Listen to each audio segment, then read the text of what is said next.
Et nous pouvons donc ouvrir cette séance sur le diastasis qui s'annonce passionnante. Alors, je ne sais pas si l'incidence augmente, mais il paraît que les indications, vous allez nous le dire, que les indications de cette chirurgie vont en augmentation, peut-être aussi pour des raisons morphologiques, pour ne pas dire esthétiques, et ça tombe bien, esthétique, puisque nous avons un chirurgien plasticien. Alors, il n'est pas parmi nous, il a été retenu par les... Alors, c'est une victime indirecte de la grève, Jean-Louis Grelot. Professeur Grelot est à Toulouse et il va intervenir dans un petit instant et participer à cette confrontation pacifique, en tout cas confrontation des idées actuellement développées sur la prise en charge et les évolutions techniques que vous allez nous exposer pour la prise en charge du diastasis. Et donc cette séance est coordonnée par Jean-Pierre Cossa, qui l'a organisée, je vous le remercie, et qui va donc vous présenter le plan et les orateurs. Merci Monsieur Reichmann, merci, bonjour à tous, bonjour à Hubert et merci de m'avoir donné l'occasion effectivement aujourd'hui de vous parler du diastasis recti, qui est un sujet qui, il faut le dire, a longtemps été le parent pauvre de la chirurgie viscérale. Nous l'avons pendant des années négligé et confié son traitement à nos collègues plasticiens. Mais les choses changent. Les choses changent parce que la chirurgie pariétale se développe partout, en Europe, dans le monde. En France, elle vient de créer sa propre société savante, la Société française de chirurgie pariétale. Et le diastasis intéresse de plus en plus les pariétalistes avec l'émergence de beaucoup de nouvelles idées qui sont appelés à faire référence de plus en plus. La première, c'est que le diastasis n'est pas juste une variation anatomique ou un désordre anatomique non évolutif. Le diastasis expose au risque de hernie. Vous voyez cette étude toute récente, observationnelle, menée sur 6 hôpitaux dans le Massachusetts, 10 ans de saisie de patients chez lesquels le diagnostic de diastasis a été posé. Eh bien, au bout à l'âge de 70 ans, en probabilité cumulative de risque de développer une hernie, les hommes qui sont porteurs de diastasis vont avoir dans 56% des cas une hernie, une ou plusieurs d'ailleurs, et les femmes porteuses de diastasis auront un risque de 35% de développer une hernie. Vous voyez que ces deux courbes n'ont pas la même évolution dans le temps, elles se croisent, et elles se croisent parce que, en fait, deuxième idée, les diastasis de l'homme et de la femme ne sont pas les mêmes. Le diastasis de la femme arrive dans l'immense majorité des cas dans la 4e décennie, entre 30 et 40 ans, alors que celui de l'homme se révèle entre 50 et 70 ans. Et il est un fait que ces deux pathologies ne sont très probablement pas du même ressort. Il suffit d'ailleurs pour s'en convaincre de voir venir un homme à sa consultation. Son diastasis fait en général l'objet d'une plainte que le patient attribue à une très grosse hernie sous la forme de cette lentille biconvexe qui se révèle surtout quand il se relève de la table d'examen.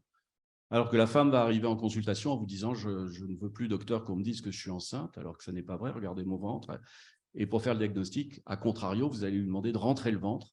Et c'est là où vous allez sentir cette dépression entre les muscles qui vous permet d'affirmer l'existence d'un diastasis. Deuxième idée, ce diastasis est effectivement aujourd'hui une maladie qu'on pourrait qualifier de genrée. Et c'est cette revue de littérature danoise qui, sur 11 études, permet de mettre en évidence qu'il y a des différences anatomiques, des différences physiopathogéniques, des différences de risque évolutif entre le diastasis chez l'homme et chez la femme. Troisième idée, ce diastasis n'est pas uniquement associé à un retentissement esthétique, il va pouvoir être associé à un inconfort physique réel, des lombalgies, une insuffisance de force musculaire dans le tronc.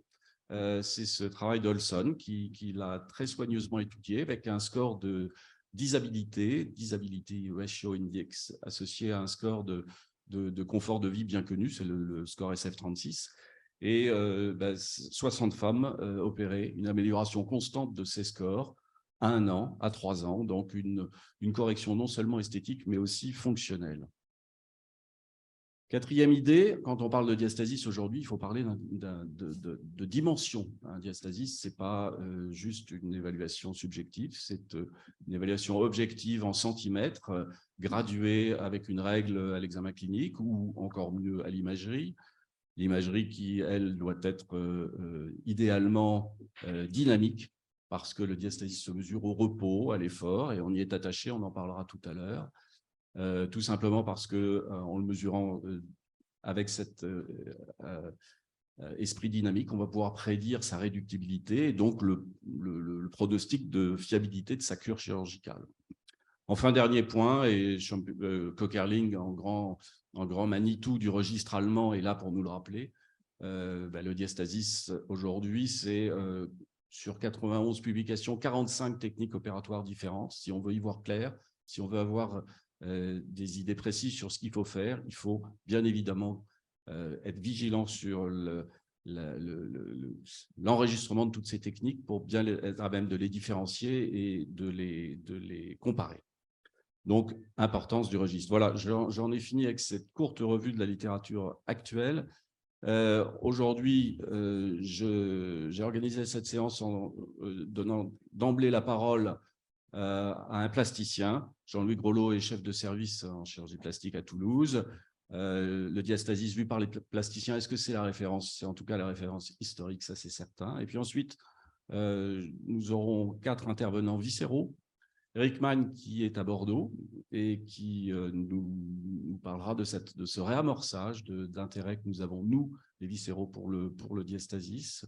Olivier Auberlin, qui est aujourd'hui ici à Paris, nous parlera des nouvelles techniques chirurgicales mini-invasives. Philippe No, avec qui je fais partie de l'Institut de l'hernie, nous précisera notre analyse telle que notre expérience actuelle. Et puis Édouard Pellissier, qui est notre directeur scientifique, qui malheureusement ne peut pas être là aujourd'hui, devait nous parler de notre première série chirurgicale, et je le remplacerai pour vous présenter les résultats. Voilà.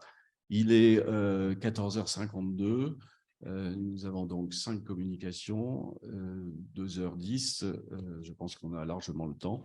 Et comme c'est 15 minutes par communication, j'encourage les orateurs à respecter ce temps de parole. Et je crois que, comme on dit à la télévision, c'est à vous Toulouse.